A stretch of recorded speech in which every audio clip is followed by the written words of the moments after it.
Evet. Salam edi vatandaşlar. Ne bugün kemiğine bilen onun bir damatımız var. Damat bey bilen biraz gurrun edecek. Yani Türkiye var arada, Türkmenistan var arada. O Türkmenlerin düşen yağdayları var arada. O kemiğine sen bir tanıştır damadımız bilen. Evet, bugün biraz Türkçe konuşacağız ağırlıklı. Ama sanırım Türkmence de anlıyorsunuz yani Erkan Bey, değil mi? Evet. Türkmen Evet, kardeşlerimiz olduğu için az çok evet, anlayabiliyoruz yani kendilerini, evet. kardeşlerimiz. Erkan Bey, evet bizim bir Türkmen vatandaşımızla evli. Evet, böyle kendisi istek bildirdi yani anlatmak için yani dışarıdan gözlemci olarak bakıyor ve çok şeyi net bir şekilde görebiliyordur yani. Öyle düşünüyorum. İşte Erkan Bey siz yani bu Türkmenistan'da olan şeyleri görerek ne düşünüyorsunuz yani tam olarak yani onu bir anlatabilir misiniz bize? Öncelikle bütün Türkmenistan kardeşlerimize buradan çok çok sevgiler, saygılar. Teşekkür ederim. Yerimizin gözlerinden, büyüklerini ellerinden hürmetle Bırak mikrofon biraz kolay mikrofonun Şimdi iyi mi efendim şu anda? Şimdi iyi, Şu an şimdi iyi. Evet. Öncelikle bütün Türkmenistan kardeşlerimize buradan çok çok sevgiler, saygılar. Ben yaklaşık tabii ki şu an ben kendim yani 77 doğumluyum kendim. Türkmenistan, Kazakistan, Kırgızistan tabii buradaki kardeşlerimizin biz hepimiz her zaman için yani kardeş olduğumuzu yani büyük Osmanlı'dan beri bilmekteyiz zaten yani. Bunlar bizim kardeşlerimiz yani. Biz onlara gitmişiz, onlar bize gelmiş. Yani bu şekilde kardeşlerimiz ilelebet kalmış yani ve bugünlere bu kardeşliğimiz taşınmıştır. Ancak Türkmenistan'da şu anda ben daha yani şu anda böyle bir konunun olduğunu yani önce kendi televizyonlarından öğrendim. Yani kendi TV'mden öğrendim. Sonra internette, sosyal medyada bakarken sizin Halk TV sesinizi dinledim. Gerçekten yani çok üzücü şeylerle gördüm. Yani gerçekten çok üzücü şeyler bunlar. Böyle bir yönetim sistemini dünyada yani bunu herkes bilir. Kuzey Kore'de Kim Jong-un yönetimi altında halkına baskıcı rejim olarak da uygulanmakta. Ve şu anda sizin yani göndermiş olduğunuz videolarda bütün sosyal medya kanallarını izlediğim kadarıyla bu sizin diktatör Berdi Muhammed kişi halkınızın ne kadar baskı altında bir yönetim sistemini kurduğunu gördük yani. Ve bunu şu anda da Türkiye'de bulunan yaklaşık 2,5 milyon Türkmenistan kardeşlerimiz de bilmektedir. Ve bunlar şu an hepsi de yani zor durumdadır yani. Çok zor durumdadır. Ben bile şu anda eşimle birlikte Türkmenistan'a gitmeye kalkıyorum. Ben bile şu anda yani hakikaten 600 dolar, 700 dolar bir para ödemek zorundayım yani. Eşim de bunu ödemek zorunda. Yani böyle bir yönetim sistemini bu kişi halktan aldığı vergilerle, insanlardan topladığı paralarla yani nasıl bir yönetim sistemi yapmaktadır? Kendisine ben buradan sormak istiyorum yani. İnşallah buradan o yetkili Berdi Muhammed yani şu an bizi buradan duyuyordur. Yani Allah rızası için halkına eziyet etmeyi bıraksın. Böyle yönetim sistemi olmaz. Böyle bir başkanlık da olmaz. Yani Türkiye Cumhuriyeti vatandaşı olarak ben bu Berdi Muhammed'i gerçekten buradan şiddetle kınamak istiyorum. Öncelikle. Buradan kınamak istiyorum. Böyle bir sistem olmaz. Hepimiz bizler kardeşiz. Biz bu kardeşliğimizi bugün kendi devletimizi işte görüyorsunuz. Azerbaycan'da ispatladık, her türlü ispatladık. Yani gerekirse biz bunu Türkmenistan'da ispatlamaya hazırız yani. Hazırız. Çünkü bizler aynı mensupların insanlarıyız. Kardeşiz, Müslümanız çünkü. Adamız. Adamız. Hepimiz bu normal adamız. Evet, hepimiz normal bir adamız. Evet ama Türkmenistan bugün yani doğal zenginlikleriyle doğal gaz olsun, petrol yatakları olsun, pamuğu olsun her yönden yani zengin bir ülke konumunda şu anda Türkmenistan. Ve Evet. gerçekten istesin şu anda zenginlik ferah içinde yaşatabilecek bir güçte. Ama bu kişi, bu haramzade denen bu kişi dışarıdan yardım geliyor, yardım paralarını satıyor, cebine atıyor. Halkına yardım etmiyor. Nereden yardım gelirse halkına yardım etmiyor. Kendi vatandaşını dışarı çıkartmıyor. Çıkarsa bile 3.000 dolar, 4.000 dolar para ödemek zorunda kalıyor bu kişi. Polisler rüşvet alıyor. Rüşvetsiz kesinlikle bir iş yapılmıyor orada. Bunlar hep bilmekteyiz. Yani lütfen ben buradan özellikle yani Sayın Cumhurbaşkanımızla Recep Tayyip Erdoğan bir yere sesleniyorum. Allah rızası için diyorum. Yani mümkünse artık bu Berdimuhamed Başkan'a gerekli işlemlerin yapılmasını istiyoruz yani. Çünkü böyle bir rejim sistemi olamaz. Ya olamaz yani. Böyle bir dünyada sistem olamaz. Bir insan Aynen, aynen. bir insan kendi ülkesine gitmek için, kendi vatanına, toprağına gitmek için 500 dolar, 600 dolar bir rakamla parayla yani gidebilir mi? Hadi onu geçtik diyelim. Yani Türkmenistan'a girdiğimiz zaman halk yani sefalet içinde yaşıyor. Böyle bir herkesin bir kimsenin bir mutlu olduğu bir gün yok yani. Bugün Türkmenistan 5 milyon kişi yaşıyor diyelim. Bunun 2 milyonu Türkiye'de ise toplam 7-8 milyon bir kişi eder bu. 8 milyon vatandaşını kardeşim yani bir devlet anlayışı olarak, devlet yönetimi olarak nasıl oluyor da altından heykelinizi yani onu bırakın köpeğinize kadar 24 ayar köpeğiniz altında heykel yapıyor. Aşkabat'ın ortasına dikiyorsunuz. Evet. Böyle bir yönetim sistemi olamaz. Yani bu yönetim sistemi gerçekten buradan Türkmenistan kardeşlerime sesleniyorum. 2024 yılında genel seçimlerde lütfen oyunuzu iyi kullanın. Bu rejimi de lütfen güle güle deyip Kuzey Kore'ye gönderin. Çünkü bu insanın yeri Kuzey Kore'dir. Kim Evet. Dok onun yeri. Çünkü onun galiba kardeşi bu. Bunun kardeşi olduğu için halkına zulmetme galiba oradan gelmiş galiba. O Kuzey Kore'den gelmiş bu insan. Evet. Yani böyle bir yönetim sistemi olamaz. Ya buradan yani Türkiye Cumhuriyeti vatandaşı olarak ben bu insanı nefretle kınıyorum. Burada Türkiye'de olan Türkmenistan kardeşlerimize, çalışanlarımıza gerçekten Allah'tan yardımlarını diliyorum. Allah'tan yardım etmeni. Çünkü gerçekten ben de görüyorum. Çok zor durumdalar yani. Gerçekten çok zor durumdalar. Evet, evet. Çok zor durumda. Evet. Damat Bey ya, seni mutlaka dinliyordur. Ben biliyorum. O herif bizi takip ediyor. Evet.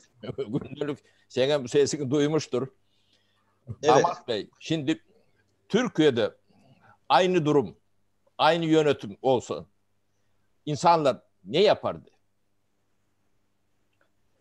Yani bizim bir kere Türkiye Cumhuriyeti vatandaşımız, insanlarımız böyle bir rejim karşısında kesinlikle durmaz. Biz toplam 83 milyon Türkiye Cumhuriyeti vatandaşı olarak böyle bir rejim olsa ki Allah korusun, Allah göstermesin diyelim. Bütün Evet. insanlarımız Ankara'yı yürüp yok edecektir yani. Bütün insanlarımız Ankara'ya gider, o rejimi yok eder. O gücü de var. Bunu Türkiye'miz 15 Temmuz darbe girişiminde yaptı. Hep birlikte bunu izledik. Öyle mi? Evet. Evet. Bizim insanlarımız böyle konularda tankın önüne, silahın önüne nasıl kendini attıysa Allah korusun böyle bir rejimimiz yok da olsa bile yani bu rejimi yani kaybetmesi 3 gündür yani. 3 günde kaybeder. Buna eminim. Çünkü 15 Temmuz'da bizim Türkiye Cumhuriyeti insanlarımızın darbe girişiminde nasıl insan o tankların önüne, silahların önüne kendisini attıysa insanların hiçbir zaman böyle bir konuda çekindiği hiçbir zaman yapmazlar. Yani ben şu andaki Allah razı olsun Cumhurbaşkanımız Recep Tayyip Erdoğan yani gerçekten çok iyi bir liderimizdir. Ben onu çok seviyorum. Yani buradan da kendisine çok çok hürmetler ediyorum Sayın Cumhurbaşkanımız Tayyip Erdoğan'a. Bizim katılıyoruz. İnsanlığı, demokrasiyi, her şeyi. Yani bakın bugün Türkiye'mizi siz de görüyorsunuz yani. Türk insanlarımız çok rahat, özgür, demokrasi, ferah kavuşmuş insanlar yani. Gerçekten şimdi devlet büyüğümüze hakaret edemeyiz. Çünkü o gerçekten Cumhurbaşkanımız yapacağını yaptı. Halen yapıyor. Halen yapıyor. Halen yapıyor. İçte de dışta da yani ne kadar da Türkiye Cumhuriyeti çekemeseler de bugün işte Fransa'yı görüyorsunuz. Almanya'yı görüyorsunuz. Evet. Akdeniz doğalgaz rezervi bulundu. Kendiniz biliyorsunuz. Yani hepsinin hakkını Türkiye Cumhuriyeti tek başına geldi. Hala gelecek inşallah Rabbim yani. Yani o yüzden ben bu Berdu Muhammed Başkan'a diyorum ki buradan Allah rızası için diyorum. Yani eline yani halkından çeksin, zulmetmesin, böyle yapmasın. Yıl 2020 artık neyin beyni, neyin kafasını yaşıyor da halkına zulüm ediyor. Orada bir sel baskını olmuş. Galiba köyünü tam olarak hatırlamıyorum ama ben sizi izledim yani. Gerçekten çok acı verici, üzücü şeyler. Devlet sel baskınında halkına yardım etmiyor. Yardım yok. Askerler de geliyor öylesine her taraf talaf filan. Evet. Kaç kişinin öldüğünü, kaç tane kişinin cenazesinin olduğunu şu anda bilen yok. Evet. Evet. Yani böyle bir yönetim sistemi kesinlikle olmamalı. Asla olmamalı. Yani ben bunu bir kere kabul etmiyorum. Gerçekten bizler hepimiz kardeşiz yani. Bizler hepimiz kardeş ülkeyiz. Bizim yaşayacak başka bir küçük toprağımız yok yani. Evet, evet. Diktatör rejimi yüzünden bu insanlar kadınınız olsun, erkeğiniz olsun tamam biz kardeşiz. Tabii ki kapılarımızı açmış kendilerine. Ve bu diktatör rejimi yüzünden bu insanlar buraya gelip çalışmak zorunda kalıyorlar, kaçmak zorunda kalıyorlar. Evet, evet. Evet, aynen böyle. İstanbul'a geliyorlar. İstanbul'da da çoğunun başına kimisi öldürülüyor, kimisi gayrimeşru yollara giriyor. Yani buralarda telef olan telafı da oluyor ya. Bugün mesela ben bu sizin rejim yüzünden 52 tane, 53 tane Türkmenistan bayanı bir kadının öldürüldüğünü gördüm yani. Öldürüldü bu insanlar. Türkiye basında boy boy gazetelerde çıktı. Basınımızda çıktı. Ve bu sizin diktatör cenazesini dahi kabul etmiyor. Nasıl bir devlet anlayışıdır başkanım yani? Yani bu anlayış nasıl bir anlayıştır? Ben bunu merak ediyorum doğrusu. Böyle bir anlayış olamaz. Böyle bir anlayış olamaz.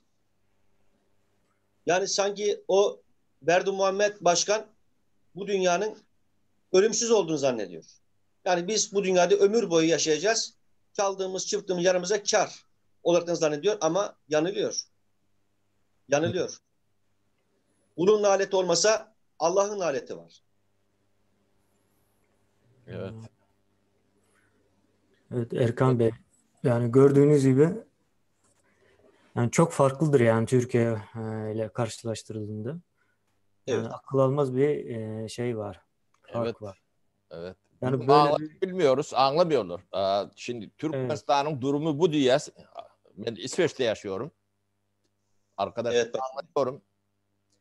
Olamaz diyorlar. Böyle şey olamaz. Oluyor işte. 30 sene. Bir sene değil ki 30 sene. Evet başkanım. Evet, insanlar alışmış bunu. Ya beynisine bunu böyle olmalı deyip Evet. alıştırmışlar. Normal kabul ediyorlar Evet. yani. Dünyadan kapalı. İnternet yok, şey yok. İçine giren, çıkan büyük bir şey değil. Hiç informasyon yok. Öz şeysine öz kapalı. 30 sene 2-3 kuşak aynı durumda. Şimdi çocuklar doğduğundan gördükleri bir başka şeyleri görmedik çoğu insan. Evet. Evet, daşına çıkan 5'tir 3'tür böyle oynuyor şey diyor da yani çoğu kolay kolay şey etmiyor. Evet. Evet. Erkan Bey, bir de şöyle bir şey var. Bizim halkımızın çok kullandığı bir kelime var. Korkuyorum diyor yani. Yani böyle bir durumda korkulur mu yani? Sonuçta her şeyi kaybetmişsin. Yani Evet. her şeyi Yaşamak ölümden kaybetmene daha rağmen korkulu. Onu şey etmiyorlar. Sen günle yani olmazsa korkanda bir sefer ölürsün. Evet. Evet. yani sizce doğru mu yani bu korkmak yani? Zaten her şeyi kaybetmişsin. Şimdi Sayın Başkanım, özellikle şunu arz etmek istiyorum ben huzurunuza da. Türkmenistan sizin toprağınız. Öyle mi efendim? Hepiniz toprağı. Yani yaklaşık şu anda 8 milyon kişi diyelim. 8 milyon toprak Yok Türkmenistan. 5 milyonun fazla değil. O tayda şey değil. 5 milyon diyelim yani. Hı. Yani Türkiye'deki çalışan insanlarımızı da sayarsak dedim de. Yani Olur çoğuşturun bile kaç? 5 milyon. Olur bile 5 milyon. İşte 5 2 milyon. milyon, 2,5 Evet. milyon insan var. Evet Sayın Başkan. Şimdi başkanım, korkaklar, bugün biz örnek vermek istiyorum. Müsaade ederseniz. Teşekkür ederim. Suriye'de bugün Beşar Esad'ın insanların zulmettiği ve Türkiye'ye kaçtığını gördünüz, öyle değil mi? Evet. Şimdi ben soruyorum mesela. Yani Allah muhafaza bizim ülkemizde bir savaş olmadı ama olduğunu farz edelim. Yani ben hiçbir zaman ülkemi satıp, vatanımı satıp Almanya, Fransa'ya kaçmam. Eğer şehit olacaksam kurşunun karşısında, uçağın karşısında, tankın karşısında şehit olurum. Hiçbir zaman kaçmam. Bugün Suriyeli vatandaşlar topraklarını bıraktılar, ülkelerinden kaçtıp bize sığındılar. Tamam, onlar da bizim kardeşimiz, tamam. Onlar da bizim kardeşimizdir. Bizim devletimiz onlara zaten el açtı, kucak açtı. Ve onların birçoğu şu an Türkiye'de hayatta kaldı. Çoğu işte savaştan yerlere kurtarıldı, çoğu gönderildi. Çoğu hala şu an Türkiye'de yaşamaktadır yani. Bunu hepimiz bilmekteyiz. Ancak korkaklık hiçbir zaman kendi ülkesinin toprağında, kendi ülkesinin içerisinde, yani bu hiçbir, yani bilmiyorum, biz Türkiye Cumhuriyeti olarak kaçmayı hiçbir zaman doğru bulmayız. Kaçmayı asla doğru bulmuyoruz. Neden mi? Siz yani düşünün, diktatör bir başkanınız bile olsa kaçmak, kaçmak insanlığa yakışmaz. Kaçmak kendi namusundan kaçmaktır. Kendi şerefinden, haysiyetinden kaçmaktır. O yüzden Türkmenistan halkı korkmayacak. Eğer bu diktatörün devrilmesi için şehit gerekiyorsa şehit verecek. Gerekiyorsa ama. Yani ben kalkıp şimdi buradan sesleniyorum. Kalkıp yani direkt polisini öldürsün, askerini demiyorum. Savaşmasını bilecek, hiçbir zaman korkmayacak. Burası benim toprağım, burası benim öz yurdum. Ben buranın insanıyım. Ben Türkmenim, ben Türkmenistan'ım diyecek. Kaçmayacak. İşte insanlar da bu şekilde, bu Berdu Muhammed denen bu diktatör korkutmaya bu şekilde devam ederse, ama bak, bu şekilde devam ederse artık zaten insanların burasına kadar gelmiş. Ben bunu her tarafta görüyorum. İstanbul'da bugün gördüm. Her tarafta gördüm. İzliyorum, takip ediyorum ben sizleri. 5 milyon insan onu orada birkaç suda boğacaktır yani.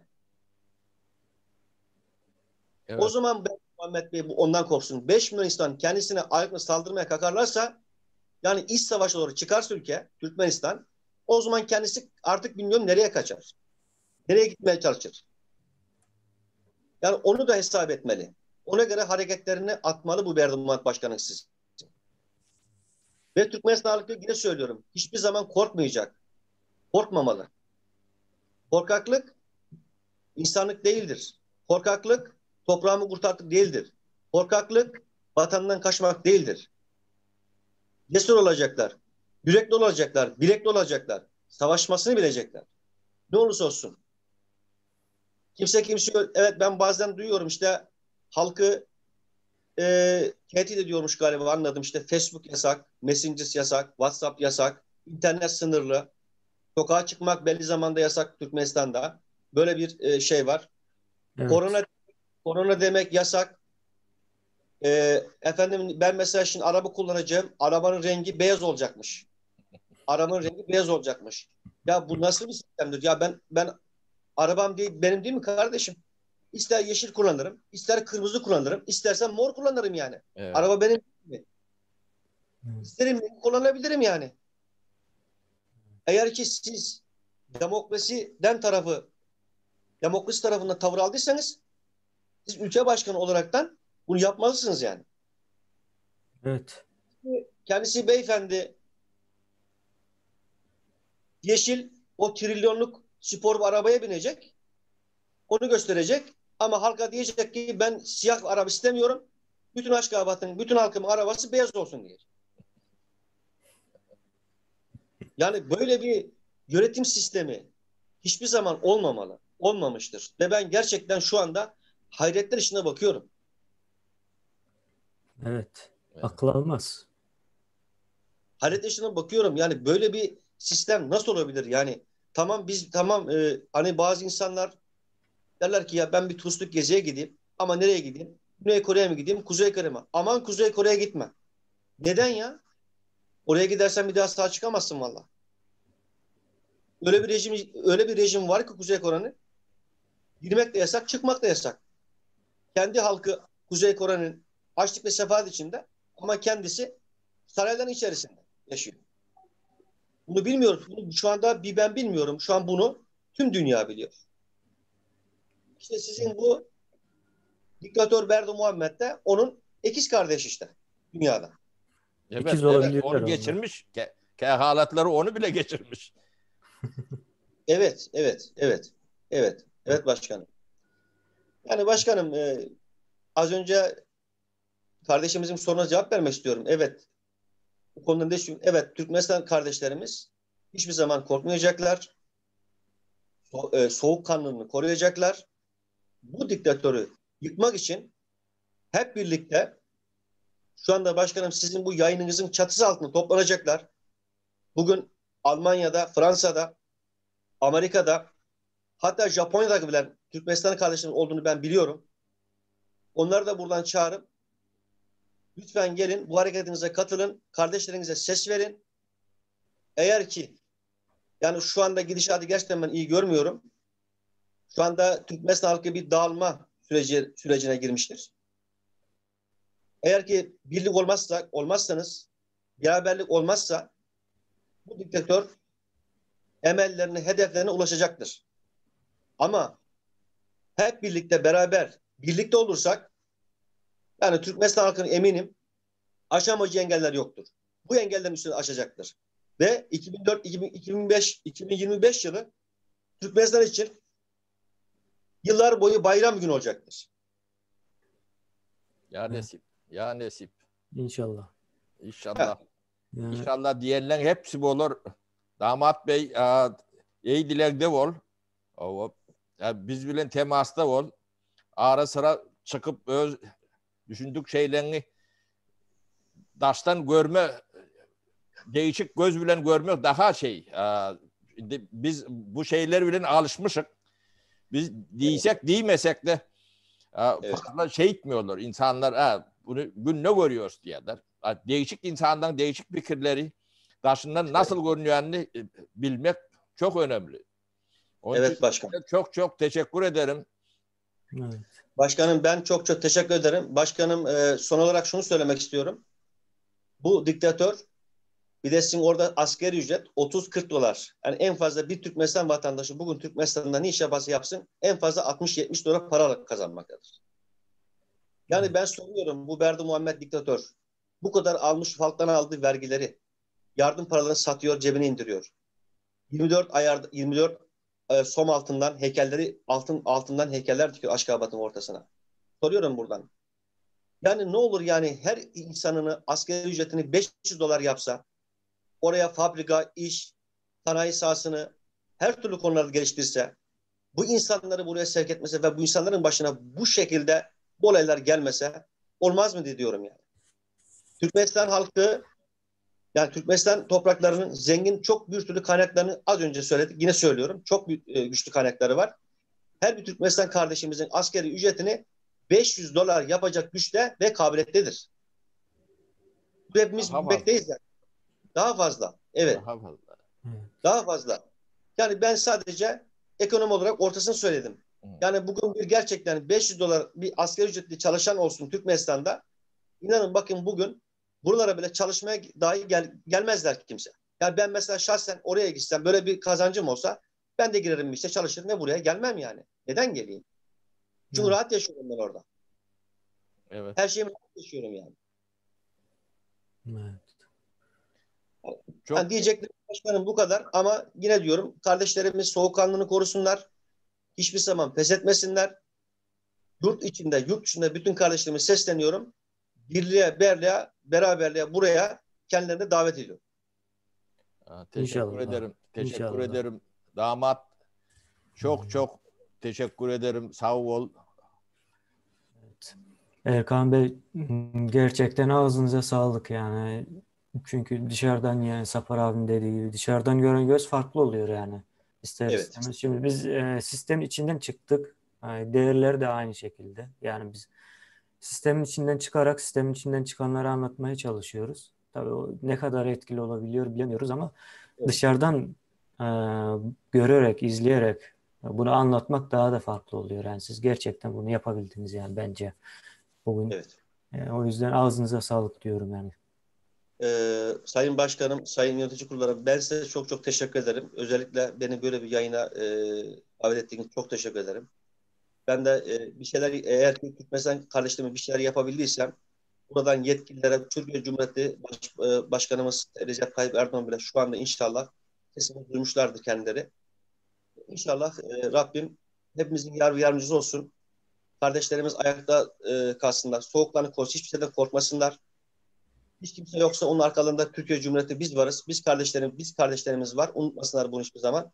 İnşallah bugünlerde hayırlısını atlatacağız. Türkmenistan'ı insan gibi yaşama ve demokrasi ülkesi haline getireceğiz inşallah Rabbim. İnşallah. Çok teşekkür İnşallah. ederim. Çok teşekkür İnşallah. ederim. Ağızlarına sağlık.